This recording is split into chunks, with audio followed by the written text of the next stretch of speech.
Are you interested in starting a YouTube channel? If you are, you may want to listen to this podcast today because Kristen and I both have our own YouTube channels, and that's what we're going to be talking about today in this episode of Souls in Bloom.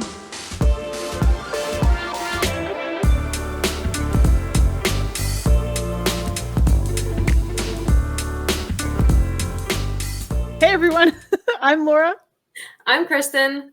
And this is Souls in Bloom, where Kristen and I have open, candid, unscripted conversations to inspire your personal growth and ours too. And today it's, how would you describe today's podcast? It's kind of a little bit out of our theme, but kind of relevant too, because we do want to inspire you guys to start a channel if you're interested in it, right? Yes. Yeah, we're going to talk about the good, the bad, maybe the ugly, maybe not. Maybe a little bit. There's going to be some ugly today. I got some ugly to throw out there. And we're not trying to be like negative in any way. So that's not what this is about. But I know I've had a lot of viewers and just people in general ask me about YouTube and, you know, tips and tricks and stuff. So I think that this would be a great episode to record and even be able to, you know, point people in the direction too. Yeah, that's a great idea. Yes, I agree. Because I've had the same question. Should I start a channel and blah, blah, blah. Well, we have a lot of food for thought for you guys before you dive into it. I thought maybe we could start out just by talking about us starting our channel and how we found each other, because we essentially started around the same time, right? Because my anniversary is coming up in April. Yeah. April 7th, I want to say it is. Early April. Mine, and that will be 2020 is when I started. And yeah, May for me. I don't remember the day, but it was May 2020. Yeah. So we've been on YouTube about the same length of time, but we just took totally different routes to get back to where we are now. Yeah. And it's funny because I'll link our channels down below. My channel is called Laura, etc. And Kristen's is Kristen D, Another Chance Resale, which is your business name, right? Officially, Another Chance Resale. Yes. And so the funny thing is we both. So Kristen, what's your viewer count up now? Or not your viewer, your subscriber count up to? Let me look exactly.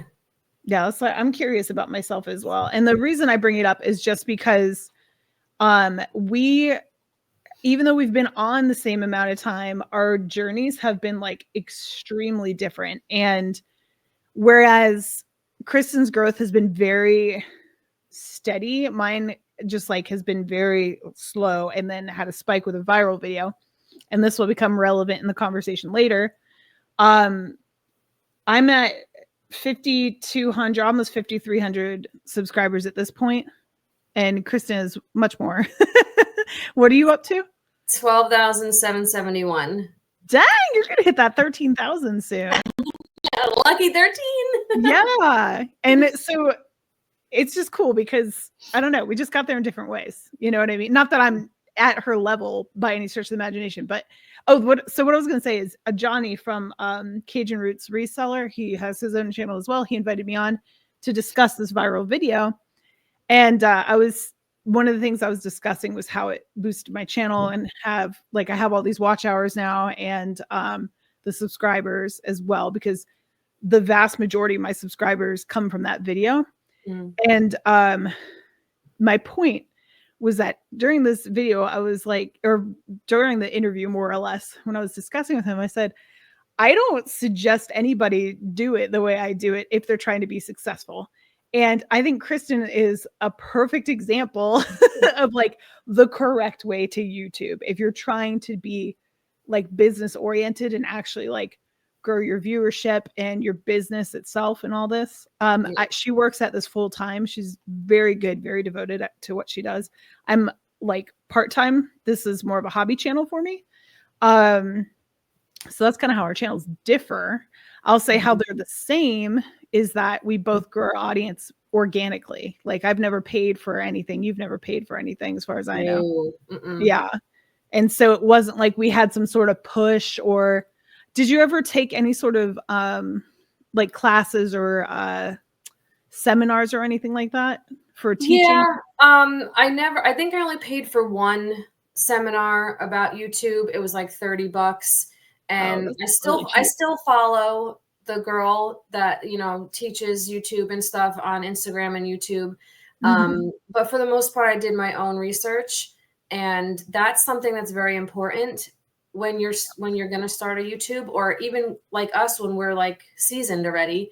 You always want to be doing research and learning the platform. That's super important. That's true, because it's constantly changing. Oh my gosh, is it ever changing? They've changed it again now. Actually, very recently, they've done it. In fact, now is like the best time to start a YouTube channel, because they've switched it up so that the algorithm is feeding new content from brand new channels to a much broader audience than they ever have. Ever. Yeah, the smaller channels are being featured more than ever before. Yeah, that's exactly right. So Yep.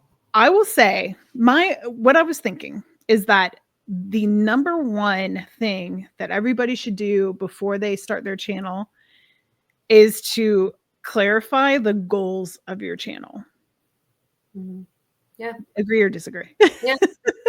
Agree. Because like what do you want to do? Like, what is it going to be? Yeah. Do you want to monetize your channel ultimately? Meaning, do you want to make money off of ad revenue from your channel?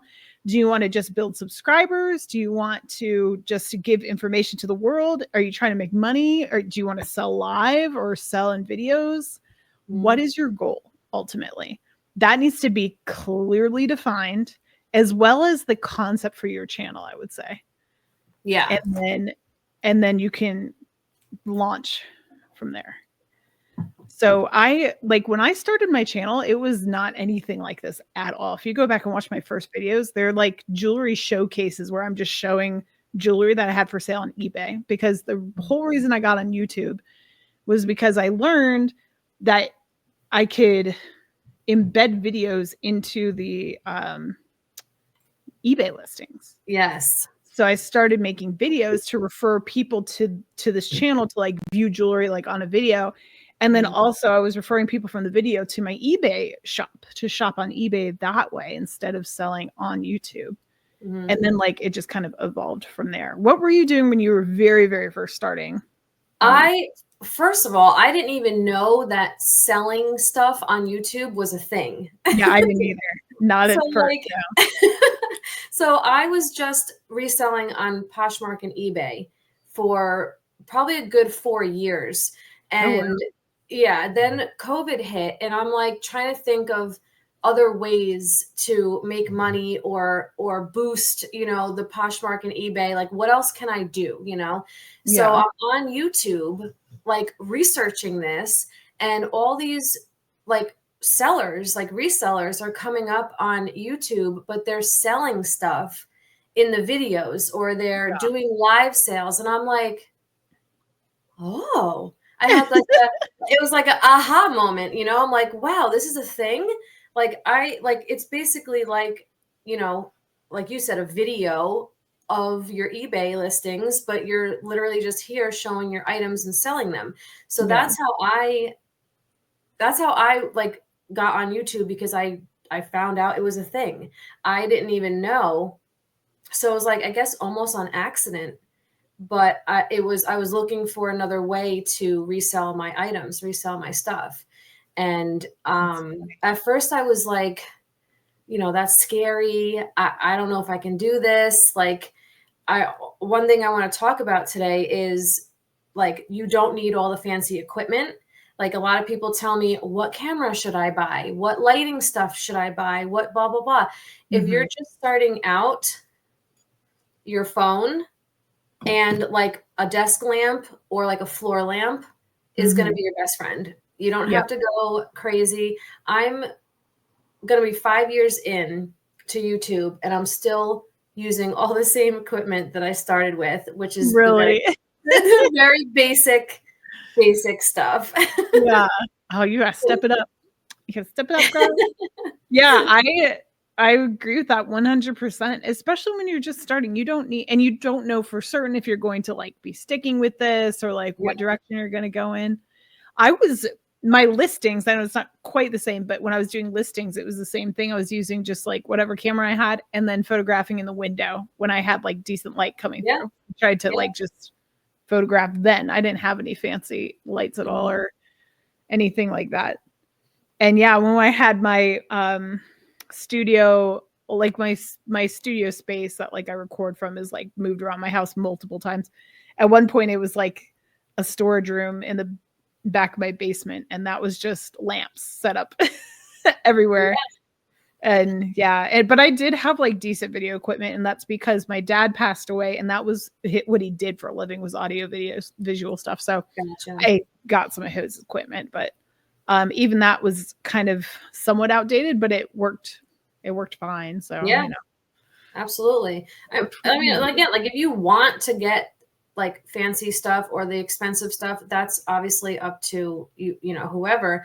But if you're just starting out, especially as a reseller, you want to be able to use what you have. You know, you don't want to have the extra expenses. And especially if you're starting a business, you don't want to have those extra expenses, spending money when you don't have to. You want to try to use what you got. And then like over time, if you want to get better things, then that's totally cool. Yes. Agreed. Even it kind of follows the same rules like when you start out on eBay and stuff like that. It's like just find around your house what inventory you have and sell that first. And actually that was how I started selling jewelry, was selling my own jewelry that I didn't wear anymore. And it was like, okay, I don't need to buy inventory. I have plenty here.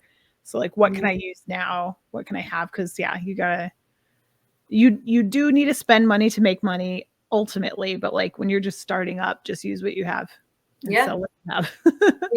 Well, because from that stuff you already have, if you sell it, then now you have money that you didn't have before, and then you can go out and buy some inventory and so on.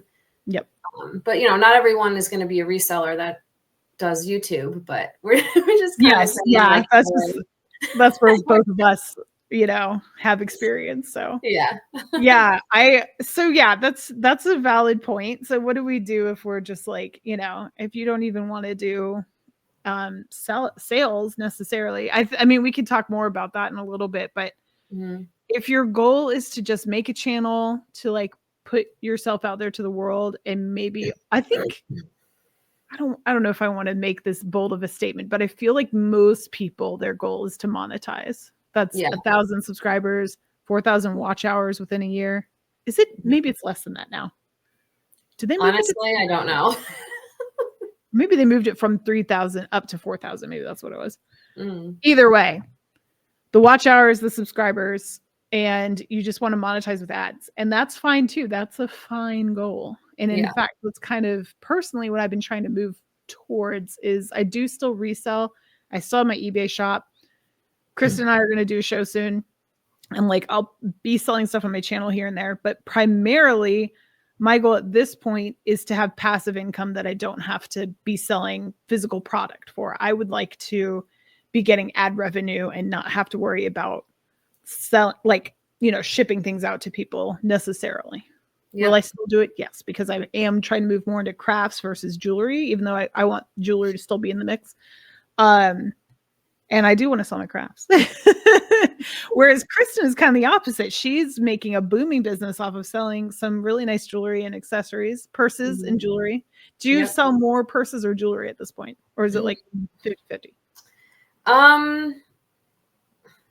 I would say I probably sell more jewelry only because it's smaller things and I can show them faster. But I think like money-wise, like income-wise, I make more on the purses because they're more money. Like they cost more than the jewelry does for the most part. But I mean, for the most part, it's pretty even. But like I said, because the jewelry is smaller and I don't have to show it as detailed as a purse, I can go through them a lot quicker and, you know, like bang out like a bunch more than I could a purse. Yeah, actually, you bring up a really good point, which is as far as inventory and like when you're thinking about what you want to sell, if you do want to do the selling thing on YouTube, considering your cost of inventory is going to be huge. If you're not selling like things that you already own, like, this is part of the reason I got out of selling crystals. I sold crystals for a couple of years and I stopped because it just got too overwhelming. Because, like you said, the size of things, jewelry is a lot easier to ship, pack and unpack when you're getting your inventory in. Storage too. What's that? Jewelry's easier to store. It's smaller. Yeah. So you got to think about like your storage space where you're keeping things. So yep.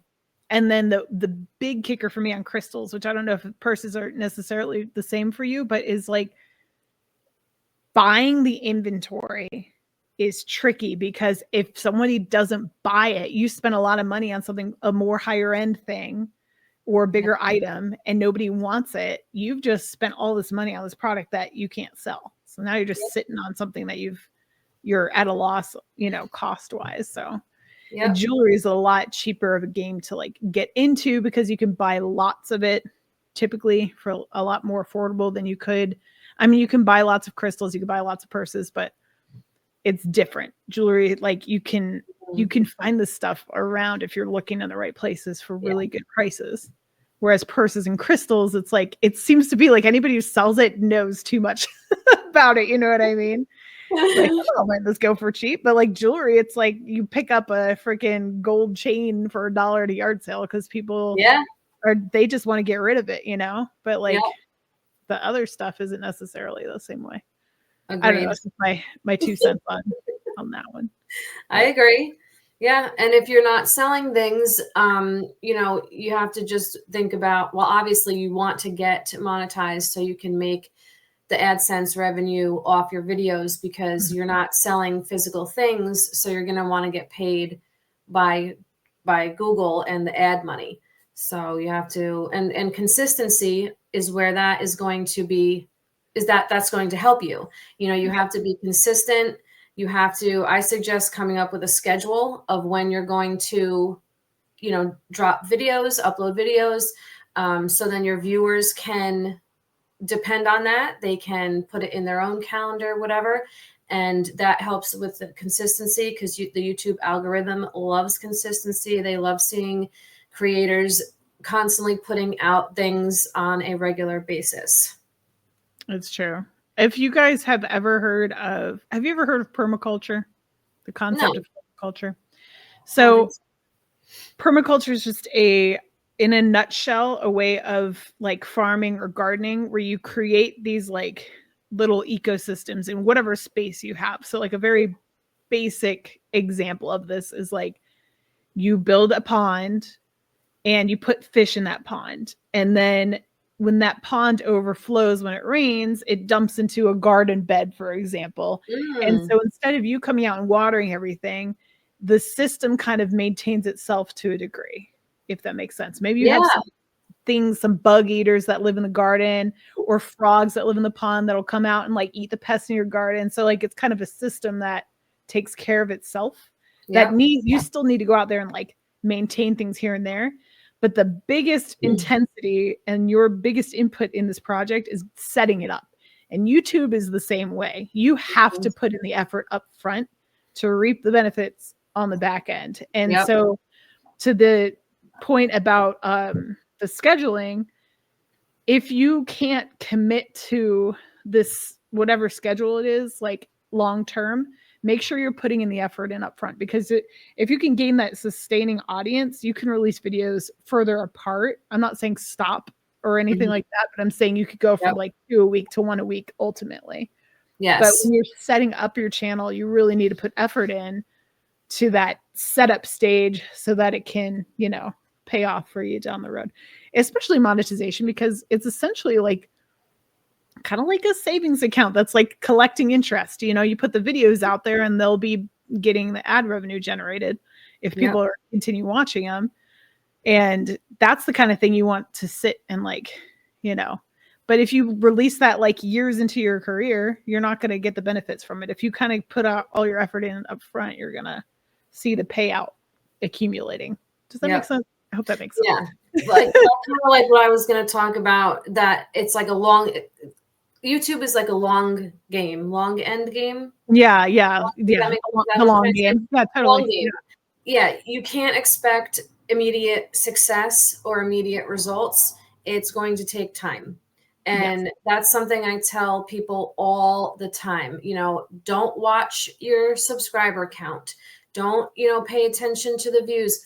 Focus on the schedule, focus on putting in the effort, focus on researching YouTube, what the algorithm needs, all that stuff. You can research YouTube on YouTube. Like, you can watch videos, you can watch, find people that teach about YouTube. And, it's a long game. So if you want to get into it, you got to know that it's going to be for the long run. That's what I was trying to say. The long run. Yeah. That's totally right. Because and to that effect, so whatever you are doing on your channel, make sure it's something that you can do long-term, because if you get burnt out before your audience picks up, like Kristen said, if you're watching your subscribers and you're judging your total performance and everything based on your subscribers, you're just going to burn out, because as an example, if I had quit because my subscribers wasn't growing as fast as I wanted it to, I would have been off this channel years ago, and I wouldn't have made that viral video that ultimately blew up the channel. And if you quit, you won't ever see that growth. So whatever it is, you better make sure that you're enjoying doing it. Yeah. And and what's that saying? A watched pot doesn't boil, or something like that. Pot will boil. And you get so focused on watching your subscriber count and it not growing as fast as you think it should, and you end up getting disappointed, discouraged, and it shows in your videos. It's just not a good habit to form. You just got to go with the flow, focus, have your consistency. And like Laura mentioned, you don't want to burn out either, which is something I almost did. I was doing 3 videos a week, Monday, Wednesday, Friday, and I was getting burnt out. I was starting to, I wouldn't say hate, but I was starting to get annoyed with what I was doing, because I was rushing. I was not focusing on what I loved about selling jewelry and purses and stuff. So I made the decision to cut down to 2 videos a week, a Monday and a Friday, and then sprinkle in live sales. But I was doing 3 videos a week and live sales at least once or twice a month. And I was burning out. I was I couldn't keep up with myself. Yeah. And it's not even a fair comparison to a job, because a lot of people watch this and say I wish I could work 3 days a week. You're not just working a video. You are sourcing, you are listing, you are packing, you are unpacking.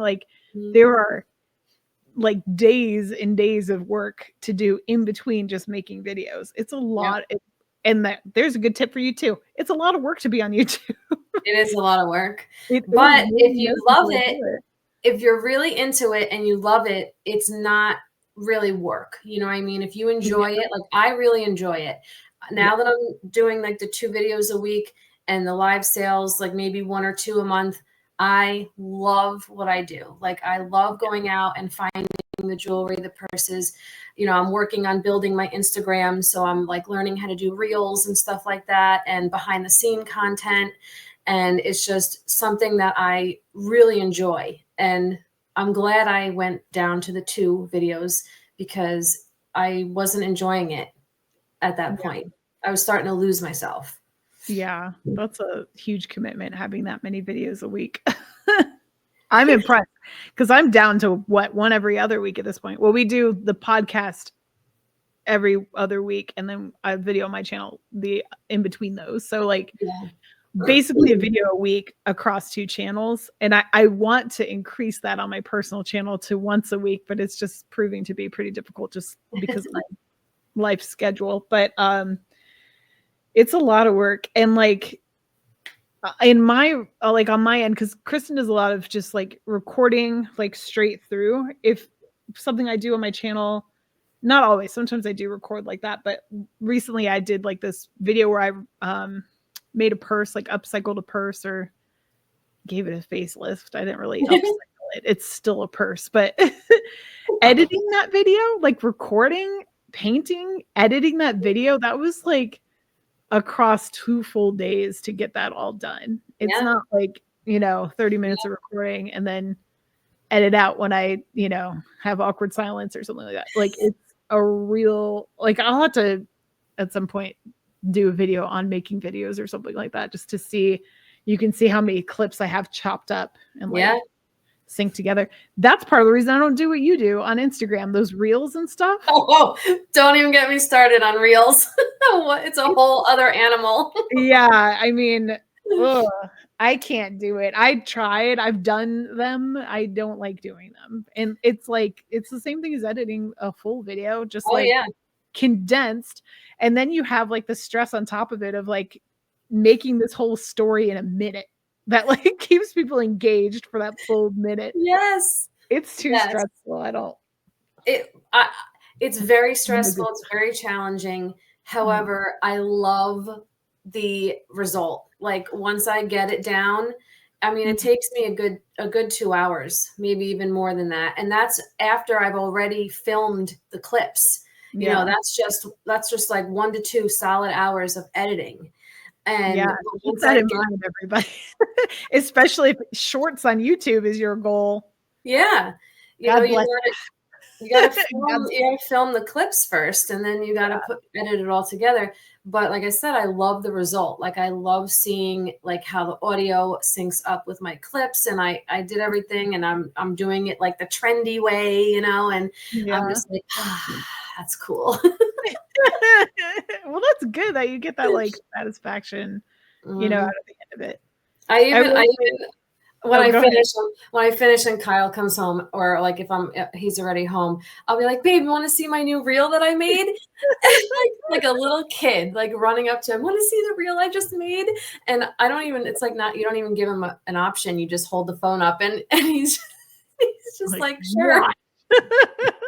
Kristen's holding his eyelids open, phone in front. Right? Yeah, we were like, it's like, you are kind of like a little kid. It brings that spirit back of like, I made this. Like, that's part of about video editing that I do. Like, I do enjoy video editing. Otherwise, I wouldn't have a channel because for obvious reasons. But actually, let's talk about the editing really quick.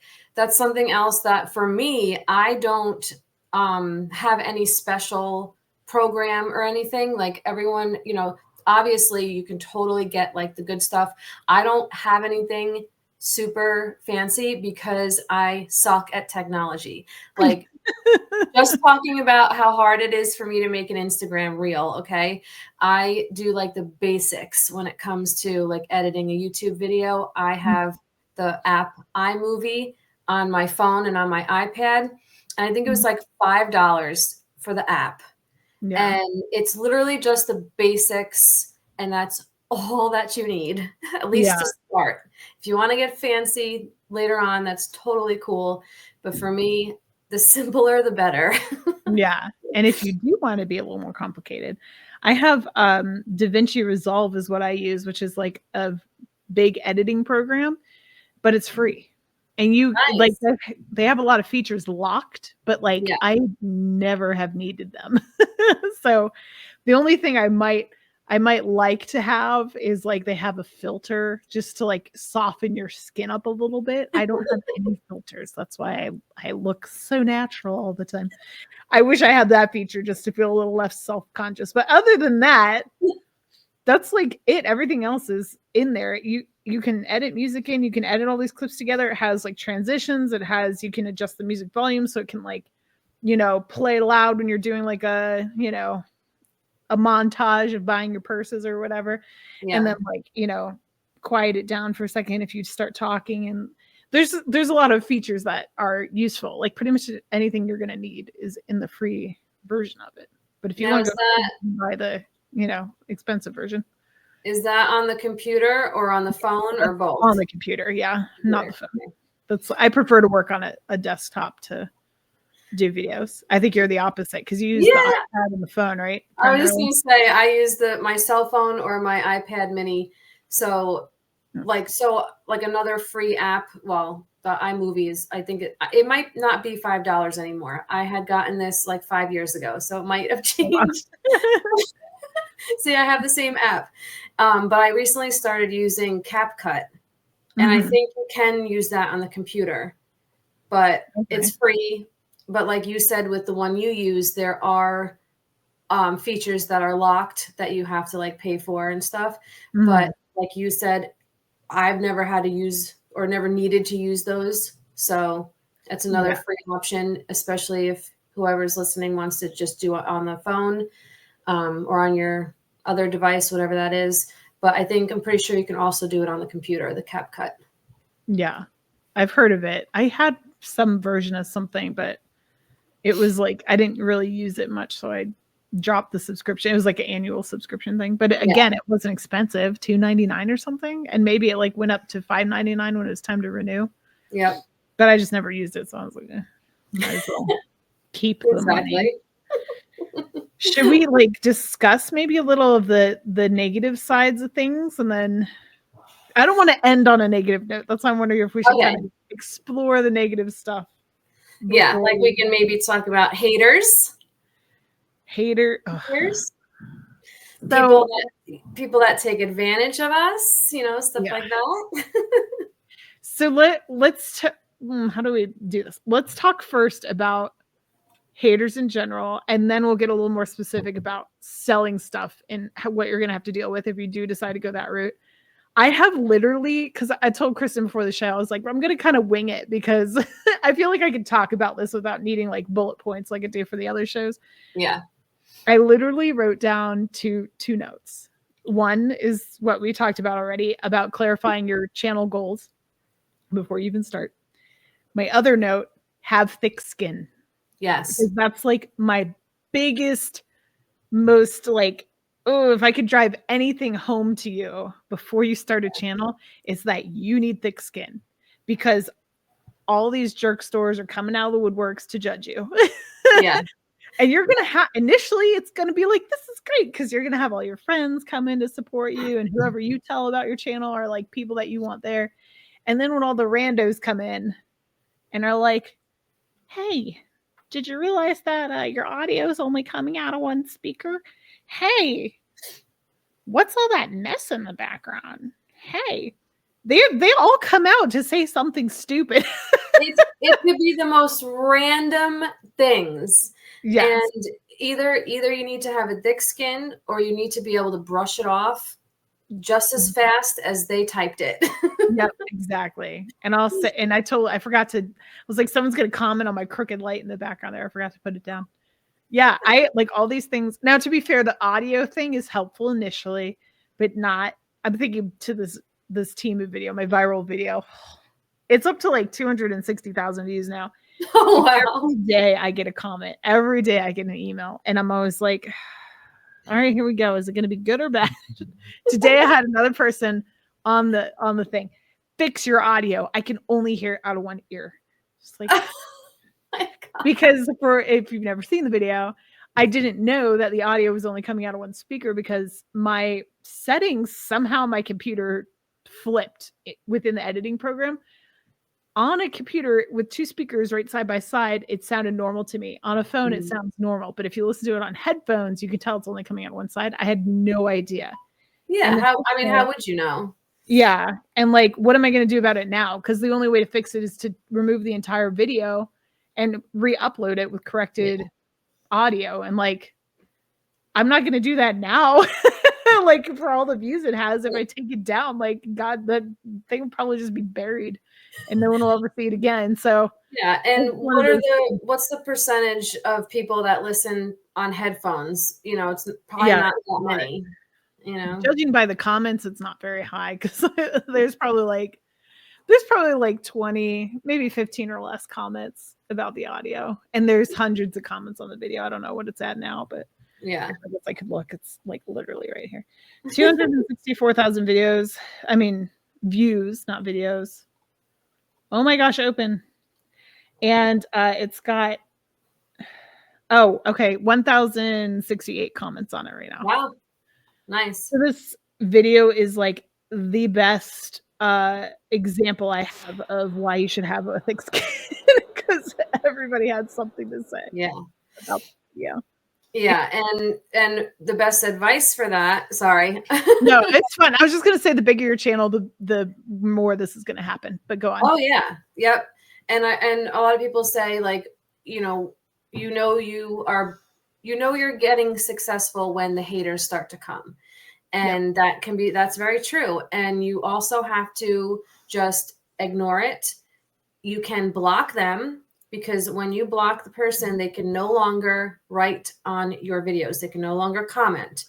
They'll still be able to watch, but they will not be able to comment. So once you block them, they'll never be able to say anything to you again. So I literally block people weekly. Okay.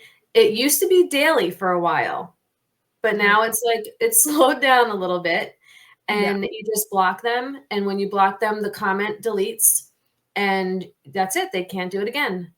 I mean, That's like a jokes on you thing, because like I got your watch hours and I blocked you. Yeah, and the comment counts as engagement, which YouTube loves. Whether the comment is negative or not, it still counts as engagement. And whether somebody thumbs down or not, or just thumbs up, it's still engagement. So that's still good for your channel in the algorithm. Yep, that's very true. And that goes back to our point about one, having a thick skin, and two, not paying attention to it as much as you can, because even though it looks bad, it's actually good for you. So yeah. Don't be so quick to be like, oh no, they hate me. Like, no, it's okay. Yeah. And actually all of the social media platforms favor controversy, because that's what drives views. So like if you are getting the good stuff and the bad stuff, that's actually kind of what the powers that be want. So it's not a bad thing necessarily if you're getting bad comments. So don't look at it that way. Yeah. Don't let it get. Yeah. So, all right, let's hear some of your comments. What are some of the negative comments you've gotten on videos? I know you're getting comments about those nails. Oh my gosh, all the time. So I didn't used to get as many comments about my nails when they were like coffin shaped, but once I changed them to stiletto, that's when like all the comments started to flood in. Like usually I would just get comments here and there when they were coffin shaped, like, oh, your nails are too long, they're too distracting, whatever. Once I change them to stiletto, forget it. I get, your nails are disgusting. They look like hawk talons. You have witch nails. All these different things. Guess what? I don't care, because I love my nails. So you can say whatever you want about them. It's not going to hurt my feelings. And it's funny because when the ones say, oh, they're so distracting, your nails are so distracting. Well, why are you looking at my nails? Look at the jewelry. Like, and it's not even like because like when you're holding jewelry and showing jewelry to a camera with the camera down, you don't see like the front of the nails, you see the underneath. So what could be so distracting about that besides the length maybe? Or if your underneath of your nails are dirty, but mine aren't, I always make sure to like scrub under my nails so no one thinks they're disgusting, you know? You'll get comments if you leave anything under there. Seriously. But I've had, like when I do purse videos, I've had comments about my eyebrows. Someone has said that they're too thick. Someone said they're too short. Someone said they're too dark. Grief. I'm sorry. Like, man, people really just don't have anything better to do than pick on some random person on the internet's appearance. Like, what is wrong with you? I guess it makes them feel better. It's like what I picture, because like I've even tried to write back to some of these people, and I'll be like, because the one about my eyebrows being too thick or whatever it was, I had taken a makeup artistry course back in 2003, 2004, whatever. And I was when we got to the eyebrows, that section of the class, I was the only one in the whole class who had my eyebrows properly measured as if they were like, as they're supposed to be measured. Cause like, you know, it's like from the eyebrow, from the nose, from the pupil and then from the corner of the eye. Like, right. Yeah. so, and I was the only one in the whole class who had that proper measurement. So Yeah. like when, because I've looked Proud into it. moment. I've looked into it, you know, I've because I love eyebrows. I don't know. Anyway, so when these people were complaining about my eyebrows, I'm like, in my head, I'm like, I know that I don't have a problem eyebrow. You know what I mean? I know that I did really well in makeup artistry school when it came to eyebrows. Yeah. These people don't know what they're talking about most of the time. It's, Yeah. you know what it is, and this is a problem that people have in life. They take their opinion and state it as fact. Mhm. Like, I don't like that, therefore it is wrong. I don't Yeah. care who you are or what your opinion is. That's Yep. wrong because I say so. Like, that sort of mentality drives me absolutely batty. Yeah. Or most of the time, if you respond in any way, 95% of the time, they don't even write back. They don't even respond back because they're just out there typing away to all these YouTube channels. And then this is what I Mhm. picture in my head. They're like typing away at the computer and then they hit, you know, submit or whatever. And then they run. They're I'm like, out of here. "Ha, ha, ha," and then they're running. Like, I Yeah, don't want they to want know. that last word. Yeah. Yeah. It's true. I have, like, I've seen people argue back, but like, you're right. Most of the time, it's like as soon as you stand up for yourself or like say anything back, that's it. They Yep. ghost mode. They're And they're out of there. already gone. Yeah. Or, you know, or they say something stupid back that like there's no like satisfactory ending to arguing back with any of these people. So No. my advice would be to just leave it or delete it and forget it happened, because like it doesn't benefit you to dwell on it, or like it's just one random person on the idiot the internet is what I meant to say. That too. Yeah, both of those things.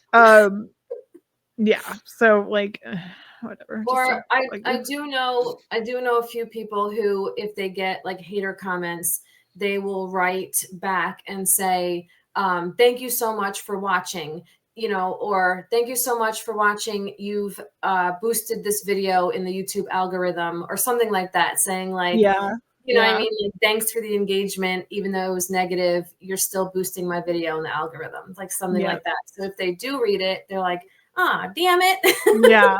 I think I've done that before. I think I've said like thanks for the watch hours or something Yeah.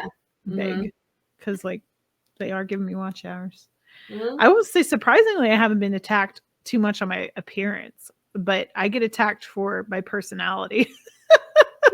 Like what? Usually that I talk too much.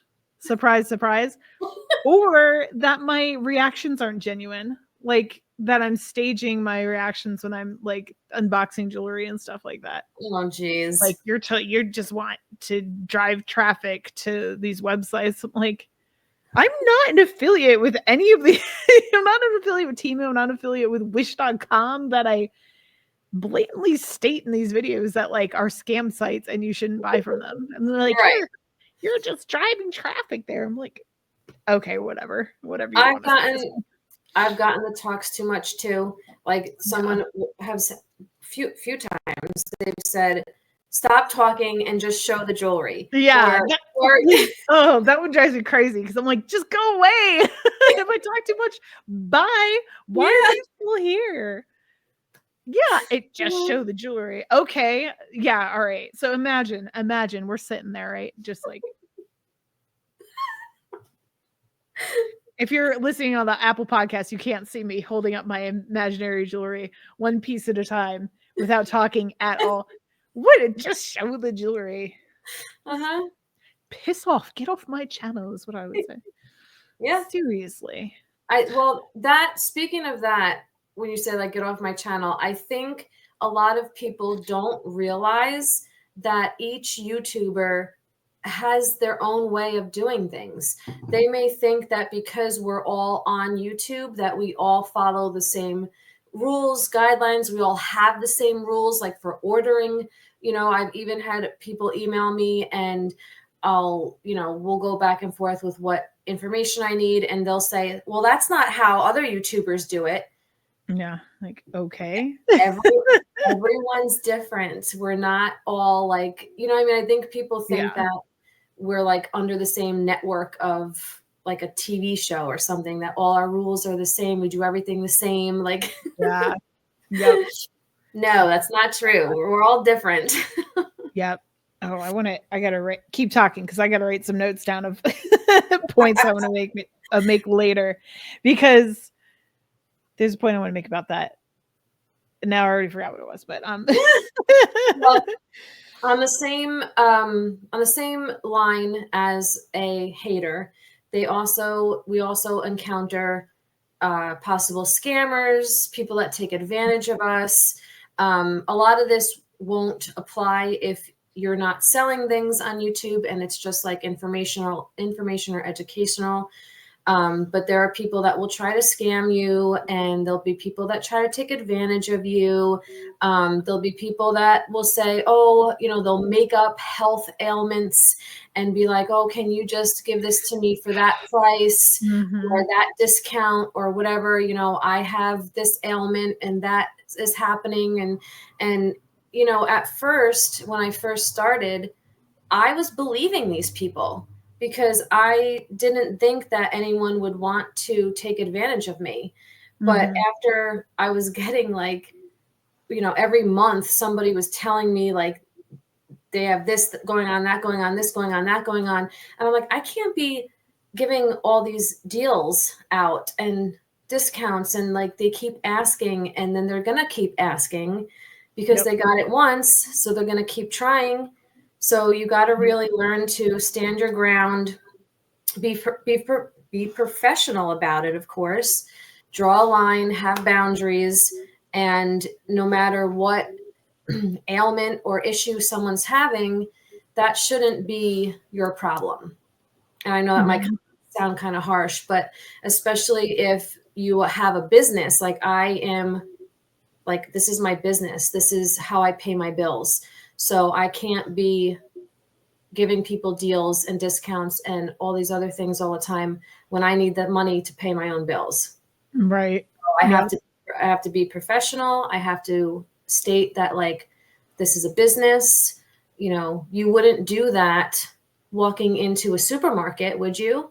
Or the mall, And I've had to tell people that before and politely explain to them, like, I am like any other business, except I'm online. I don't have a brick and mortar, So like a lot of people that ghost, like you send them an invoice and they disappear, they don't pay.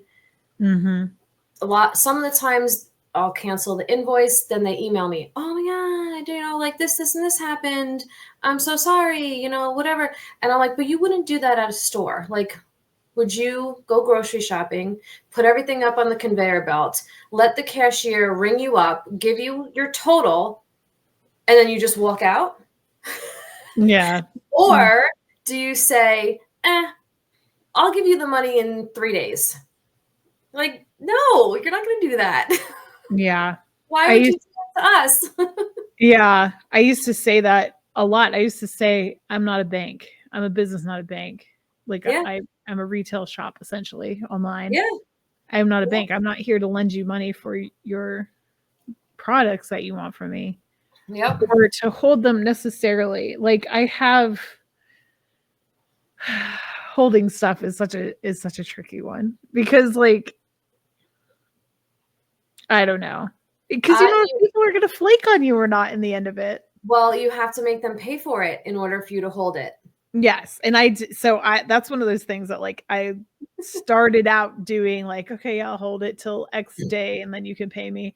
And then it was like a lesson I learned, like, I can't do it that way. If you want me to hold anything, you have to pay up front and then I will hold the item. Well, but it happened to me too. I would just hold stuff for people that, especially people on like a retirement or Social Security, where they're like, oh, can you hold this? I get paid on the first of the month. And in the beginning, yeah, I did hold it, but there was many times, like you said, where they would flake, or they'd be like, I'm so sorry, all these bills came in, I don't have the money for it now. And now I just held this stuff what am I going to do with it? Like, yeah, I could resell it, but that's time wasted and everything else, money I could have had to pay my own bills. Mm-hmm. So now I don't hold anything unless they pay for it up front. And usually because they want to save on shipping, like they don't want to keep paying like shipping charges. So I'll hold things for like a month, a week, a month, whatever. And they'll just pay for the items. And then like whenever they're ready for it to be shipped, I do like a shipping invoice. Yeah. But I went through the same thing. Yeah. Yes. I think let's go through some of these scams we've had on us, because there's been a few. That's one of them, the I'll pay you later. Just kidding. I changed my mind.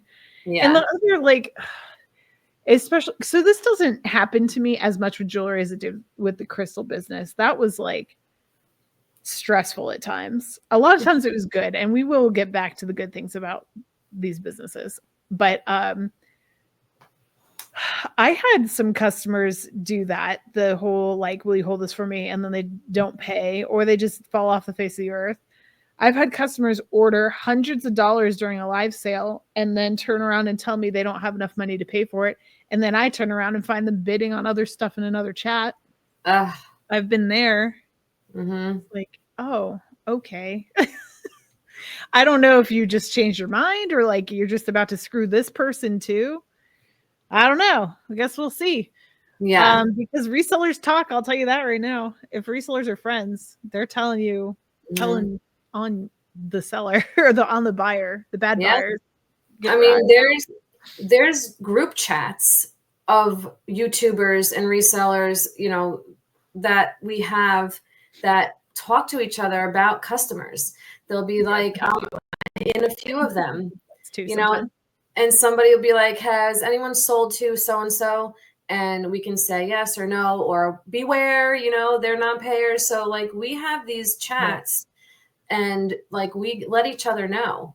And the best thing to do, like what I do, like if someone does that to me, if somebody like messes with me like that, you're going to get blocked. Like you're going to get blocked email, you're going to get blocked on YouTube. So it's like, yeah, they may get one over on us one time. That's it. You know, I have like a very low tolerance for that kind of stuff. Yeah. And email chains too. I've been on some email chains as well with the same thing.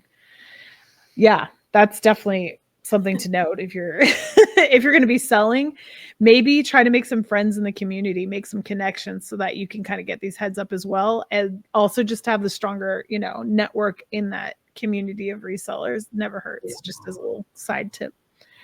I've had people sell me lots of jewelry.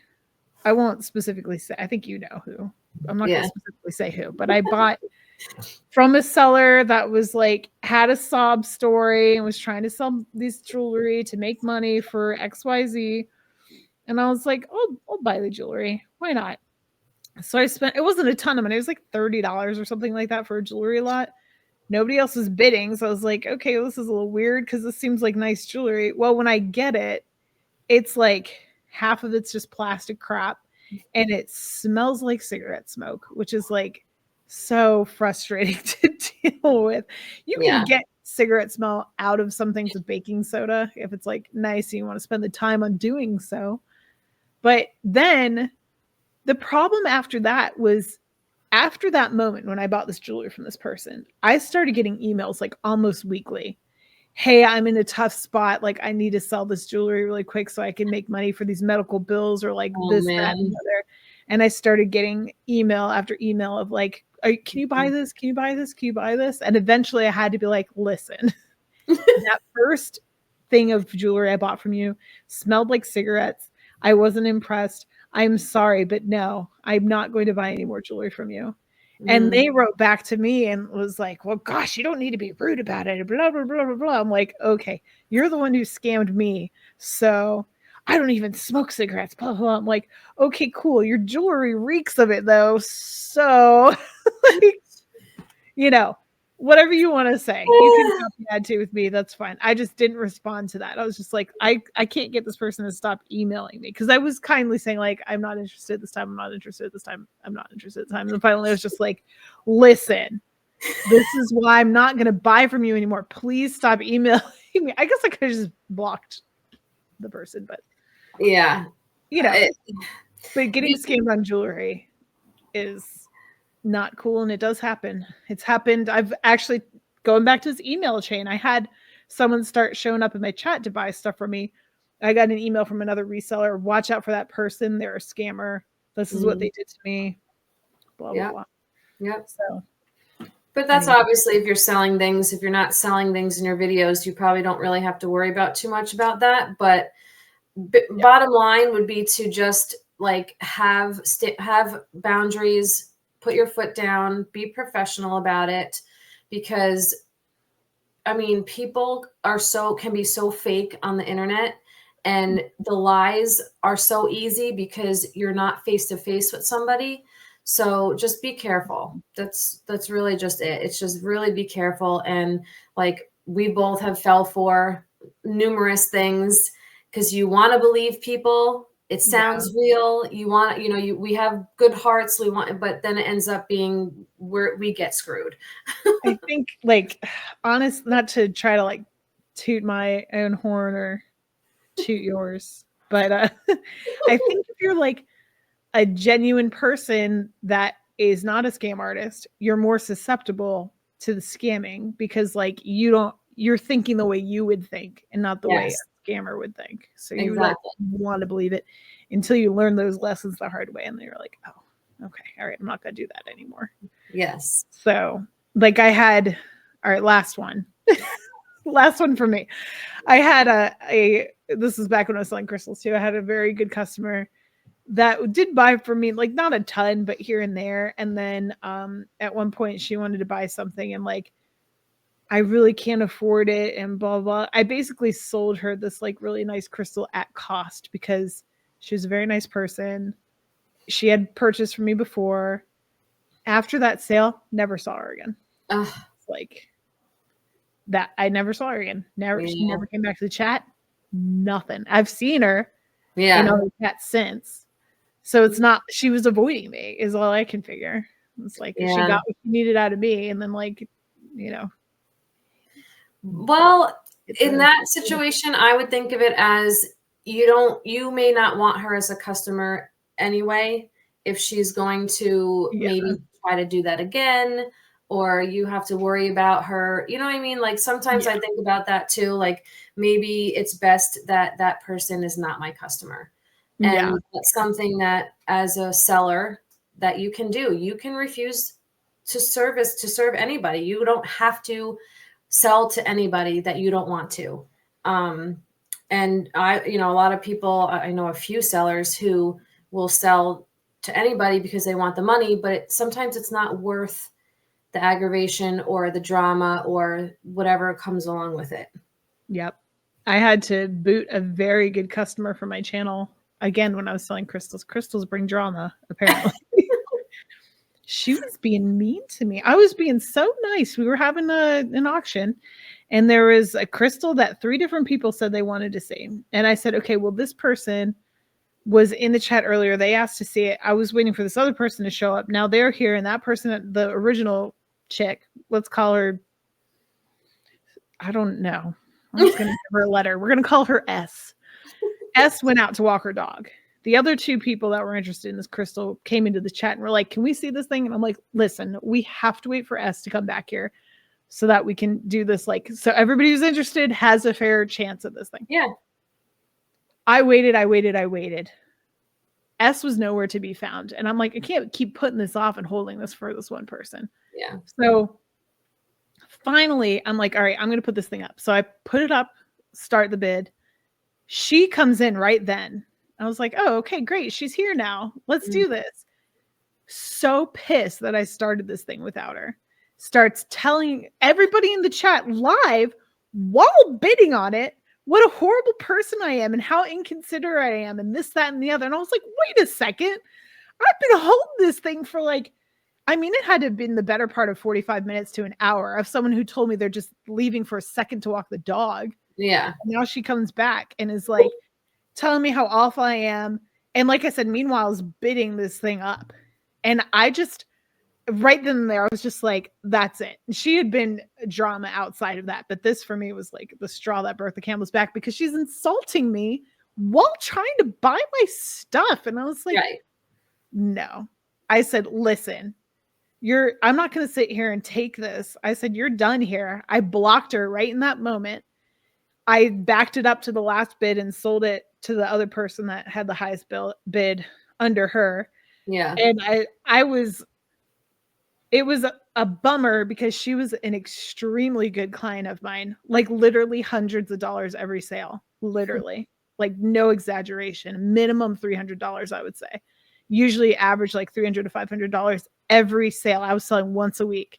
Wow. It was a huge chunk of my sales, but I couldn't take it anymore. She was not welcome in the chat. She would cry when she lost sales and stuff, or lost bids.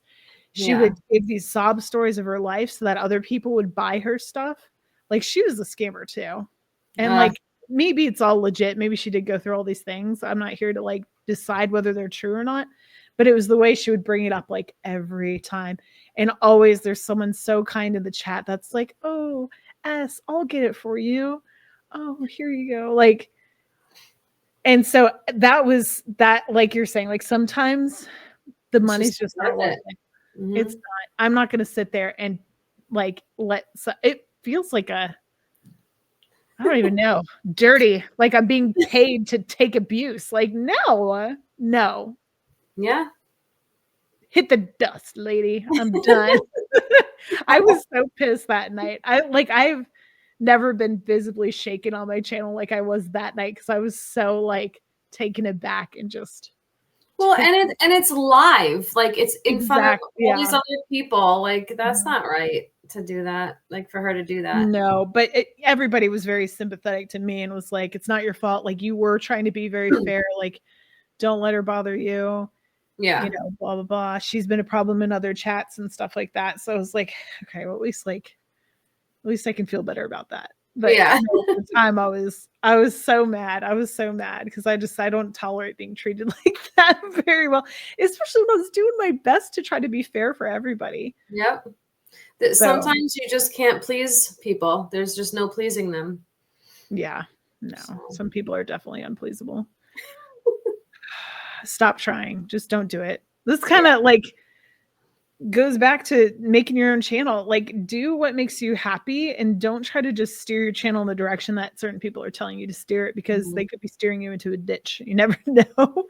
Or you get burnt out because you're letting everybody else dictate your videos. Yep. How you should do things. Yep. So yeah. Yep. We're like over an hour here talking, so I didn't know. Well, let's talk about like what you have something good. Let's end on a good note with like what do we love the most about YouTube? Obviously there's so many good things, but we also wanted to just make you aware of some of the bad things that could happen, or some of the not so fun things. Yes. And I'll just throw this out here. I mean, if you guys want to leave comments below, we can answer, or, you know, you can email us too, or at least me. Maybe Kristen doesn't want your emails, but you know, feel free to reach out to us if you have some specific questions, but ideally put them in the comments. So if anybody has the same question, they can, you know, read them down there. Yep. I would say I love the people I've met on YouTube. Some of them. I would have never met Kristen. Mm-hmm. Kristen's awesome. I really enjoy, you know, doing shows together and stuff. I'm glad we, you know, are in this position where we're doing this podcast together now. This is like hangout chill time for me. I enjoy doing our podcast together. Yeah. I mean, same. Like you and Marjana are really the only ones that I'm still friends with. Like, people have come and gone, and it's harder to see people for who they are because we're on the internet. Like, people can make up whatever they want, tell you whatever they want, and like you'll never really know because you're not friends with them in person. So, you know, but yeah, the friends, and like Laura, like I would have never met her if I wasn't on YouTube and if she wasn't on YouTube. So That's definitely true. Like you meet really great people. There are crappy ones, but I'm so sad. Some of the ones that I've met along the way just like aren't on YouTube anymore at all. A few of the resellers have gone over to Whatnot and just like I never talk to them anymore. There's a couple I follow on Instagram and like, but that's pretty much it. I used to do more collabs with people that aren't even on YouTube anymore. But it is what it is. I think people come into your lives as they're meant to, and they leave as they're meant to. So when they're here, you gotta enjoy their company while they're around. Yep. But yeah, and good customers too. Like it's been awesome. Like having a business and actually selling stuff that you enjoy selling and doing it the way you enjoy doing it. Like that whole experience is really cool. Yeah. I would say. Yeah. And not having a boss. And yeah. That for sure for me. Like that I love doing what I do. I love being able to, get jewelry to people who love it and purses, designer purses that to people that may not be able to afford them in the stores, you know what I mean? Like that. Mm-hmm. And getting like those emails and comments on how much they love the purse. I actually started putting those emails up on my Instagram as like I've noticed that. So and like that's awesome. Like it makes me love what I do even more. Yeah. I agree. That's a nice one.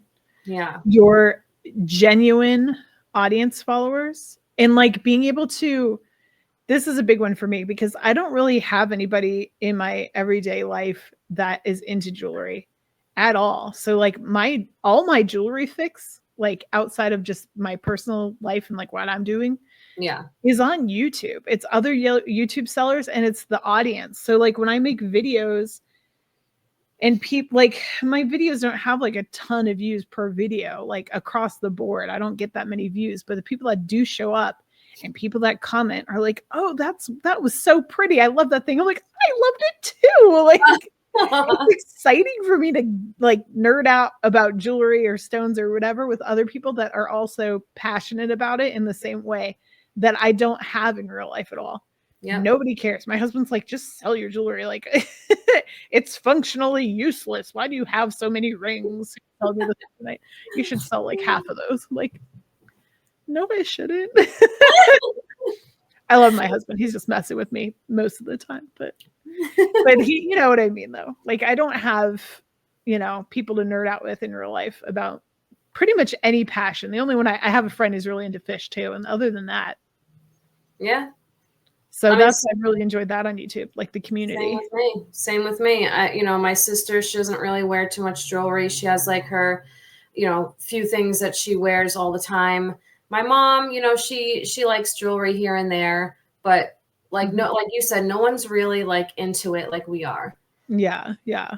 Like in real life, I mean, like, and then that's why we kind of go to YouTube and we find our, ride or die viewers that we can share everything with and that appreciate it. Yep. I love that. Yes.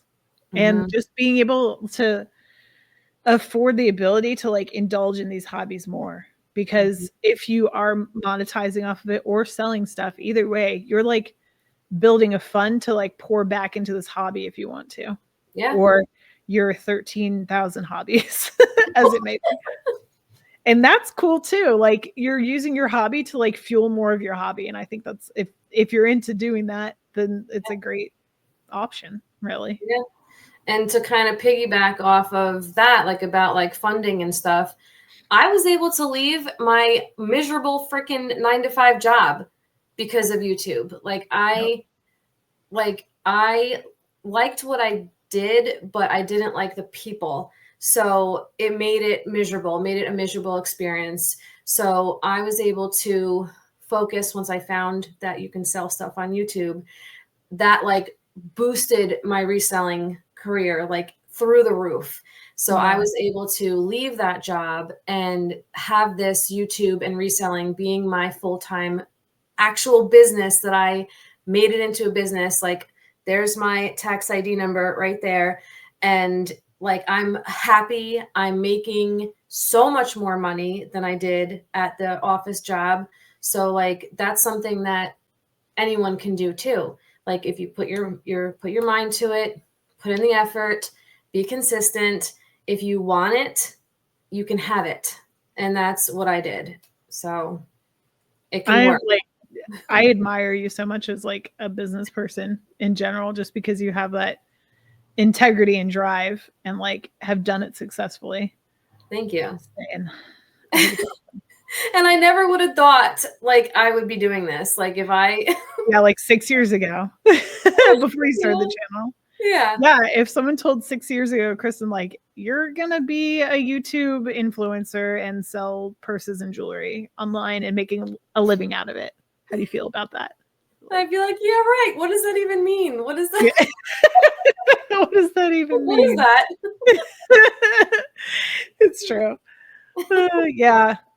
I'll say personally for me, like, because I'm a stay-at-home mom, like I didn't come from a job directly into this. My story is very different. But what I like about being on YouTube, one, video making is a hobby of mine. On top of my many other hobbies, that is also a hobby, and I enjoy doing it. I enjoy this as a hobby, and also for a little extra spending cash and stuff to put towards the family and all that. But my thought is always like, if something happens to my husband, because he's the breadwinner in the family, obviously, if something happens to him, I feel like I'm in a position where I can take over and try to launch myself into something that isn't going back to a 9-to-5 job.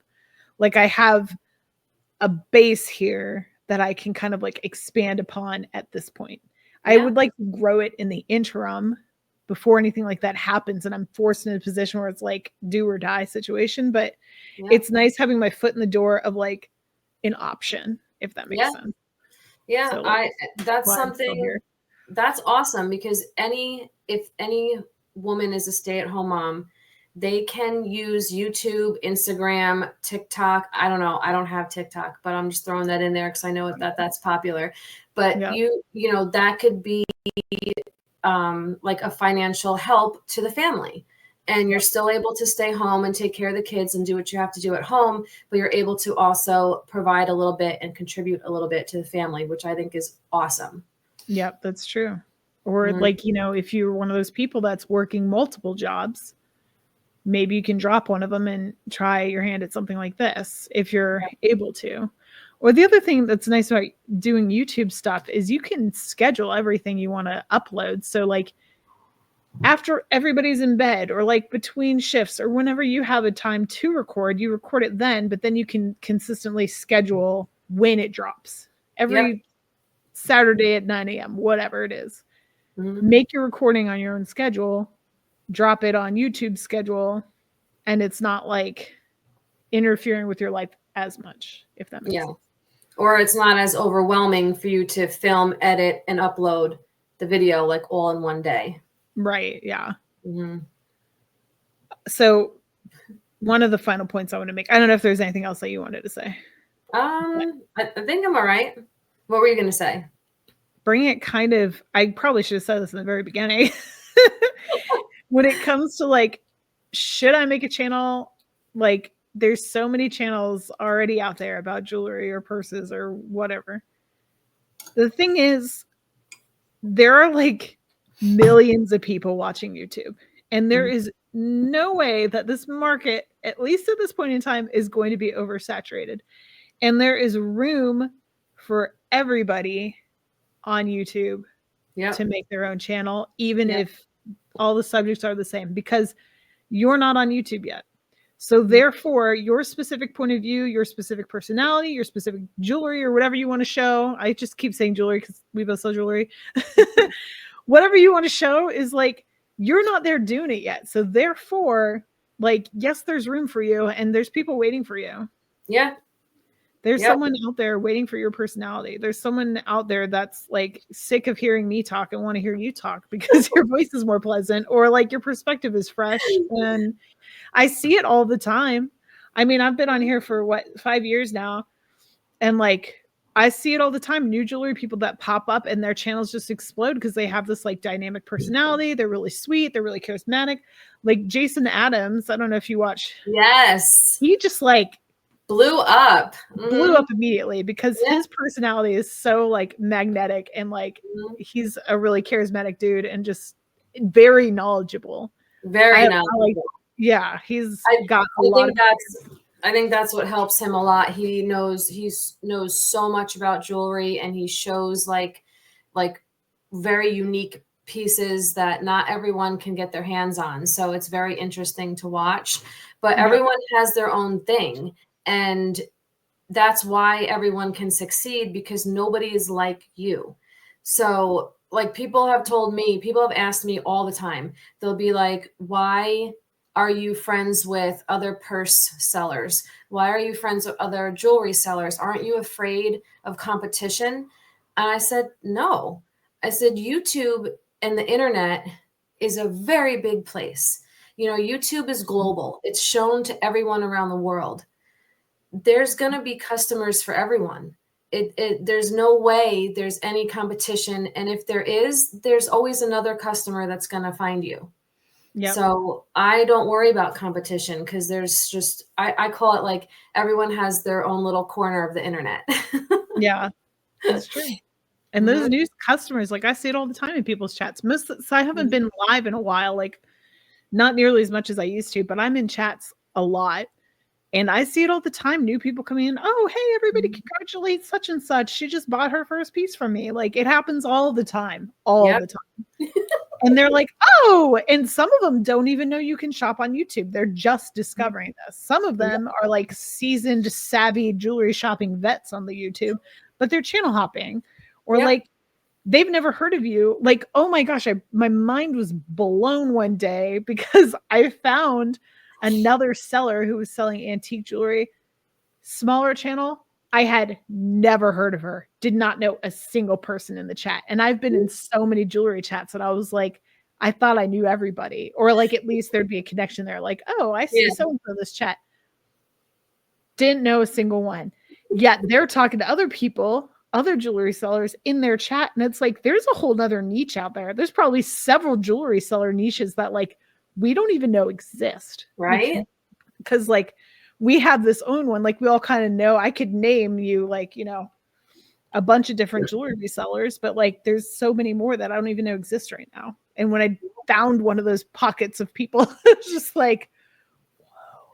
One of those corners of the ones. Yeah, it was, you know, and there's more, and there's going to be more, and like there's going to be more customers to support those people. So or viewers, or, you know, not necessarily buyers if you're not doing that, but it doesn't matter, whatever subject you're in. This is what I discovered when I started doing fish stuff. There's so many, it's called fish tubers. They have their own name, fish tubers. And there's so many different fish tubers, and like you can get ultra specific in your subject. You can go down to like your specific breed, or like your type of tank, type of plants in the tank. Like there's so many like sub things to branch out into if you want to get ultra specific, and there's room for all of it on YouTube. You should start a channel. Agreed. I second that. Yeah. So just saying, that's my final thought is like, come on in, the water's fine, because because of all the things we just said. So like hopefully this has been like insightful from two people who've been on YouTube for 5 years, or 10 collectively. Oh, yeah. Yeah. It makes us sound like we know more. 10 years collective experience.